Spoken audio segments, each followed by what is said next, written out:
বলছে, আপনি তো গুন্ডা দমন আইন চালু করেছেন, আর বকলমে আপনি গুন্ডাগিরি করছেন, পুলিশ প্রশাসনকে দিয়ে আজকে নামাজ বন্ধ করেছেন। লজ্জা লাগে না? ছি ছি ছি ছি ছি। অপেক্ষা করুন, অপেক্ষা করুন। 34 বছরের সরকার যদি এক রাতে পাল্টাতে পারে, 15 বছরের সরকার যদি এক রাতে পাল্টাতে পারে, এ বাংলার জনগণ, এ বাংলার হিন্দু মুসলমান যদি পাল্টাতে পারে, আপনাদেরকেও বেশি দিন লাগবে। সেই রাস্তায় তুমি হেঁটে হেঁটে যাচ্ছ, কাঁটারে তোমাকে তুলে ফেলে দিতে হবে, এটা তোমার ইমানের অঙ্গ। আর আজ সেই এয়ারপোর্টে রাস্তায় যাতায়াতের জন্য যদি মসজিদটা বাঁধা হয়ে দাঁড়ায়, অবশ্যই মুসলিম স্কলাররা আছে, মুসলিম বুদ্ধিজীবীরা আছে, এয়ারপোর্টের আধিকারিকরা আছে।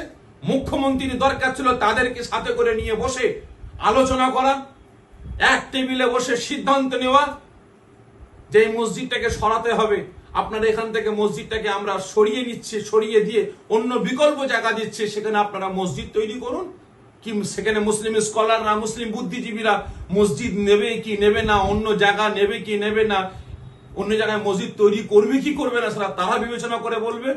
কারণ ইসলাম শিক্ষা দিয়েছে, যদি প্রয়োজন হয় জনগণের যাতায়াতের জন্য, জনগণের সুবিধার জন্য, শান্তির জন্য, সম্প্রীতির জন্য যদি মসজিদটা বাঁধা হয়ে দাঁড়ায়, অবশ্যই ইসলাম রাইট দেবে ওই মসজিদটাকে ওখান থেকে সরিয়ে দেওয়া।